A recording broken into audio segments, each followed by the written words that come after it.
அத்தியாயம் 22. ஆடம்பரமான குடும்ப இரவு உணவு.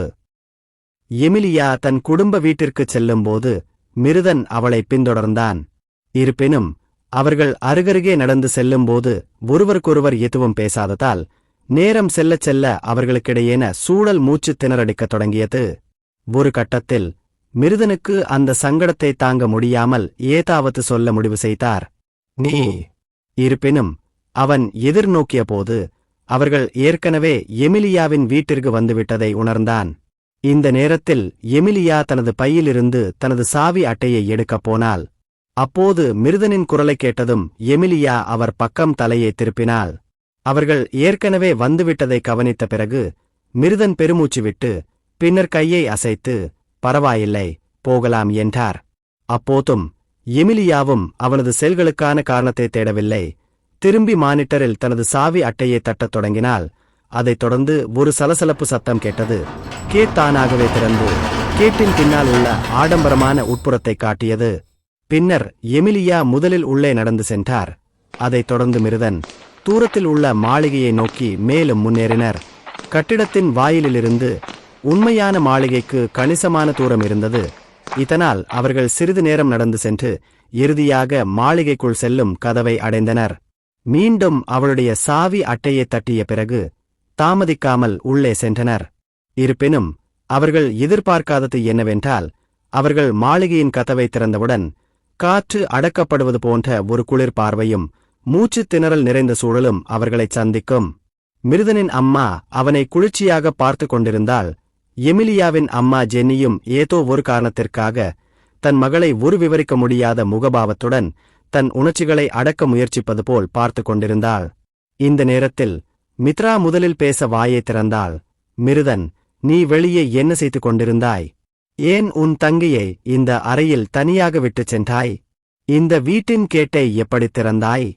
மிருதன் தனது கேள்விகளுக்கு என்ன பதில் அளிப்பது என்று தெரியாமல் அமைதியாக இருந்தான். என்ன சொல்வது என்று யோசித்துக் கொண்டிருந்தபோது மிருதனின் சிந்தனை விரைவாக நகர்ந்தது. நான் லிடியாவுடன் ஒளிந்து விளையாடினேன், அதனால்தான் நான் வெளியே இருந்தேன் என்று சொல்ல வேண்டுமா? இல்லை, நான் வெளியே சென்று ரொம்ப நேரமாகிவிட்டது, சுமார் 20 நிமிடங்கள். அப்புறம் நான் என்ன சொல்ல? தனது தாயின் கேள்விகளுக்கு என்ன பதில்கள் இருக்கும் என்று அமைதியாக யோசித்துக் கொண்டிருந்த மிருதன் இதனால் மிகவும் கவலைப்பட்டான். மிருதனின் முகபாவனையை பார்த்தபோது எமிலியாவின் முகத்தில் குழப்பமான வெளிப்பாடு தெரிந்தது. அவனை அவள் நன்றாக அறிந்திருந்தால் அவன் முகபாவனையிலிருந்து அவன் தன் ரகசிய சாவி அட்டையை பயன்படுத்தி மாளிகையின் வாயிலை திறந்து பின்னர் அதை பயன்படுத்தி மாளிகையை விட்டு வெளியேறியிருக்கக்கூடும் என்பதை அவளால் உணர முடிந்தது. இதை நினைத்து பார்த்ததும் அவள் ஏதோ ஒன்றை நினைவு கூர்ந்தாள். சிறிது நேரம் ஏக்கம் கொண்டாள். இருப்பினும் அவள் உள்ளுக்குள் அந்த எண்ணங்களை நிராகரிக்க தலையை ஆட்டினாள். அவள் தலையை திருப்பிக் கொள்வதற்கு முன்பு மிருதனை ஒரு பார்வை பார்த்தாள். பின்னர் அவள் எதிர்பாராத விதமாக முதலில் பேசினாள். அத்தை, அவர் கடைசியாக இங்கே இருந்தபோது நான் தான் அவனுக்கு சாவி அட்டையை கொடுத்தேன். அவன் ஏன் வெளியே இருந்தார் என்பது எனக்கும் தெரியாது. இந்த நேரத்தில் அவள் மீண்டும் மிருதனை பார்க்க திரும்பி மற்ற அனைவருடனும் சேர்ந்து அவனுடைய விளக்கத்தை எதிர்பார்த்தது போல பார்த்தாள். அந்த துளையிடும் கண்கள் அவனை பார்ப்பது போல் அவனை உற்று பார்த்தபோது அவற்றின் அழுத்தத்தை மிருதனால் உணர முடிந்தது. இருப்பினும் அது வேண்டுமென்றோ அல்லது தற்செயலாகவோ இருந்தாலும் எமிலியா சந்தேகத்திற்கு இடமின்றி இப்போதுதான் அவனுக்கு உதவி செய்தாள். அதோடு இந்த முறை மிருதன் வெளிப்படையாக பேசினான். நான் கடைசியா இங்கு இருந்தப்போ எமிலியாவிடமிருந்து ஒரு சாவி அட்டையை பெற்றேன். இந்த தடவையும் அப்படித்தான் நான் அந்த மாளிகையை விட்டு வெளியேறினேன். மிருதன் எந்த தயக்கமும் இல்லாமல் உறுதிப்படுத்தினார். பின்னர் மித்ரா மாறாத முகபாவத்துடன், அப்படியானால் நீங்கள் வெளியே என்ன செய்து கொண்டிருந்தீர்கள் என்று அவனிடம் மேலும் கேள்வி எழுப்பினார். இதைக் கேட்ட மிருதன் உடனடியாக அமைதியான தொனியில், அந்த ஒதுக்குப்புறமான இடத்தில் உங்கள் காரை நிறுத்தியதால் அதை சரிபார்க்க விரும்பினேன். இந்த பகுதியில் ஒரு திருடன் சுற்றித் திரிவதைக் கண்டதாகவும் பாதுகாப்பு உள்ள கார்களைக் கூட கடத்தும் வழியை அவன் வைத்திருப்பதாகவும் ஒரு முக்கிய செய்தி வந்தது. நான் உங்கள் காரை சிறிது நேரம் சரிபார்க்கச் சென்றேன். நான் எமிலியாவை சந்திக்கும் முன் திரும்பி வந்து கொண்டிருந்தேன் என்று பதிலளித்தார். தனது நடத்தை மற்றும் வீட்டை விட்டு வெளியேறி அனைவருக்கும் முன்கூட்டியே தெரிவிக்காமல் வெளியே சென்றதற்கான காரணத்தை உள்ளடக்கிய ஒரு நீண்ட விளக்கத்தை மிருதன் வழங்கினான்.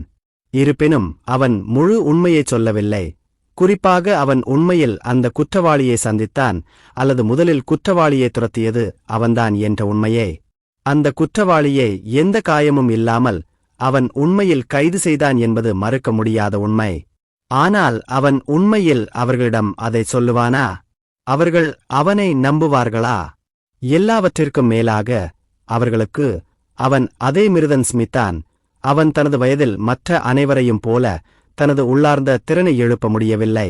அப்படிப்பட்ட ஒருவர் ஏன் ஒரு மோசமான குற்றவாளியை தோற்கடிக்க முடியும்? எந்த காயமும் ஏற்படாமல் இருக்க முடியும்? அவனை போன்ற ஒருவருக்கு அது சாத்தியமா? சாத்தியமற்றது.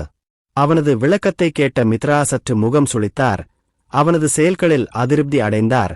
உடனடியாக கண்டித்தார். மிருதன், நீ என்ன யோசிச்சுட்டு இருந்த? தேடப்படும் குற்றவாளி இந்த சுற்றுப்புறத்துல சுற்றி திரிஞ்சதுனால என்ன அர்த்தம்னு உனக்கு புரியலையா? நீ அங்க இருக்கும்போது உனக்கு ஏதாவது ஆகிருச்சுன்னா உனக்கு சாவ நினைச்சு பயமா இல்லையா? மித்ரா அவனிடம் அதிருப்தியுடன் பேசினாள். மிருதன் தலையை தாழ்த்தி விளக்க முயன்றார். மன்னிக்கவும் அம்மா, நான் தான். இருப்பினும் அவன் தனது வாக்கியத்தை முடிப்பதற்குள் மித்ரா கோபத்தில் தனது பேச்சை முடித்துக் கொண்டார். நேற்று இரவு நடந்ததை நினைவு கூர்ந்த பிறகு அவள் மீண்டும் கடுமையான குரலில் பேச ஆரம்பித்தாள். நேற்றுதான் நீ கிட்டத்தட்ட அவர்கள் எங்கே இருக்கிறார்கள் என்பதை உணர்ந்த அவள் இந்த வாக்கியத்தை முடிப்பதை உடனடியாக நிறுத்திவிட்டு திகைப்புடன் தலையை லேசாக ஆட்டினாள். தன்னை அமைதிப்படுத்திக் கொண்டு மீண்டும் அவனிடம் பேசினாள். அதை மறந்துவிடு. நீ பாதுகாப்பாக இருப்பது நல்லது. அவள் பெருமூச்சு விட்டு சொன்னாள்.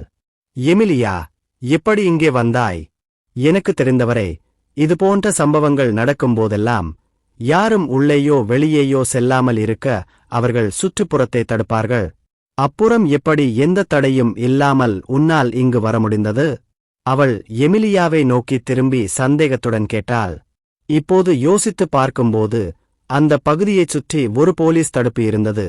ஆனால் நான் இங்கு வந்தபோது அவர்கள் அடைப்புகளை அகற்றிக் கொண்டிருந்ததால் அவர்கள் என்ன செய்து கொண்டிருந்தார்களோ அதையெல்லாம் முடித்துவிட்டதாக தெரிகிறது. அதனால் அவர்கள் என்னை எளிதாக கடந்து செல்ல அனுமதித்தனர். செய்தியை பார்க்காததால் நான் அதை பற்றி அதிகம் யோசிக்கவில்லை. ஆனால் அவர்கள் ஏற்கனவே தேடப்படும் குற்றவாளியை பிடித்திருக்கலாம் என்று நினைக்கிறேன். குறைந்தபட்சம் அதுதான் நடந்திருக்கும் என்று நினைக்கிறேன். வீட்டிற்குச் செல்லும் வழியில் நடந்த சூழ்நிலையை நினைவு கூர்ந்த பிறகு எமிலியா பதிலளித்தாள். அவளுடைய வார்த்தைகளைக் கேட்ட பிறகு மிருதன் உட்பட அனைவரும் நிம்மதி பெருமூச்சு விட்டனர். எமிலியாவின் வார்த்தைகளிலிருந்து குற்றவாளி பிடிபட்டான் என்பதை அவனது அம்மாவும் ஜென்னியும் உணர்ந்ததால் பெருமூச்சு விடுவது அர்த்தமுள்ளதாக இருந்தது. ஆனால் மிருதனின் வழக்கை பொறுத்தவரை இந்த வழக்கை தீர்க்க முடிந்ததில் அவன் மிகவும் மகிழ்ச்சியடைந்தான். இருப்பினும் அவனது அம்மா இன்னும் அவனை பற்றி கவலைப்படுகிறாள். எமிலியாவின் வார்த்தைகளிலிருந்து காவல்துறை அந்த கொள்ளையனை கைது செய்த பிறகு அவர்கள் உடனடியாக அக்கம் பக்கத்தைச் சுற்றியுள்ள பாதுகாப்பு நடவடிக்கைகளை தளர்த்தினர் என்று ஊகிக்க முடியும். இந்த நேரத்தில் எமிலியாவின் அம்மா ஜென்னி இறுதியாக தனது வழக்கமான அன்பான முகபாவனையுடன், நீங்கள் அனைவரும் நலமாக இருப்பது நல்லது. வாருங்கள், இனி இந்த விஷயத்தில் நாம் கவலைப்பட வேண்டாம். சமையல்காரர்கள் ஏற்கனவே சாப்பாட்டு மேசையில் சமைத்த உணவை அடுக்கி வைத்திருந்தார்கள். இந்த எப்போதாவது குடும்பமாக நடக்கும் இரவு விருந்தில் அனைவரும் ஒன்றாக பங்கேற்க வேண்டும் என்று கூறினார். அதை சொல்லிவிட்டு அவள் எமிலியாவின் பக்கம் திரும்பி அவள் கண்களை நேராக பார்த்தாள். அவள் கண்கள் ஒரு கணம் குளிர்ந்தன. இதனால் எமிலியா தன் தாயின் பார்வையை தவிர்க்க தலையை திருப்பிக் கொண்டாள். பின்னர் ஜென்னி தனது வழக்கமான முகபாவனையை மீட்டெடுத்து அவளிடம், எமிலியா, முதலில் போய் உன் உடைகளை மாற்றிக்கொண்டு பிறகு எங்களுடன் இரவு உணவிற்கு வா. நாங்கள் 2 குடும்பங்களும் ஒன்றாக வந்து இதுபோன்ற இரவு உணவை சாப்பிடுவது மிகவும் அரிது. எனவே நாம் அனைவரும் ஒரே நேரத்தில் சாப்பிடத் தொடங்குவது பொருத்தமானது என்று கூறினாள்.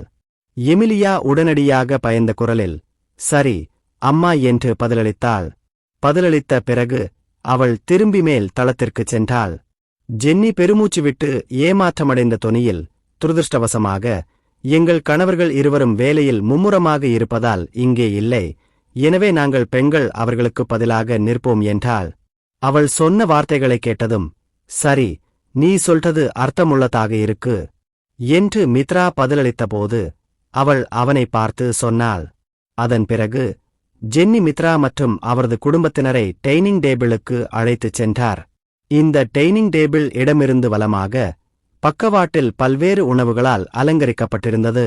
ஏழைகள் மற்றும் குறைந்தபட்ச உணவை மட்டுமே வாங்கக்கூடியவர்களுக்கு பொறாமையை ஏற்படுத்தும் பல்வேறு வகையான உணவுகள் மேஜையில் வைக்கப்பட்டிருந்தன. முக்கிய உணவாக வேகவைத்த புதிய காய்கறிகள், லேசான சுவையுடன் கூடிய சுவையான காய்கறி சூப், அழகாக வெட்டப்பட்ட வறுத்த இறைச்சி, பிரே செய்யப்பட்ட கோழி, மரைனேட் செய்து வறுத்த ஸ்டீக்ஸ், லாசக்னா, சிறப்பாக தயாரிக்கப்பட்ட கிரேவியுடன் மசித்த உருளைக்கிழங்கு, பல்வேறு கீரைகளுடன் புதிதாக தயாரிக்கப்பட்ட சாலட், நிரப்பு குழம்புடன் சிறிது வேகவைக்கும் சூடான வெள்ளை அரிசி மற்றும் சில முட்டைகள், பட்டாணி, கேரட், பச்சை வெங்காயம் மற்றும் பலவற்றுடன் கலந்த இரைடு ரைஸ் ஆகியவை இருந்தன. சோயா சாஸ் போன்ற பிற ஆசிய உணவு வகைகள் மற்றும் சாஸ்கள் இருந்தன. அவை சுவையான வறுத்த இறைச்சிகள் அல்லது ஏற்கனவே பிரே செய்யப்பட்ட கோழியுடன் கூட நன்றாக பொருந்தும்.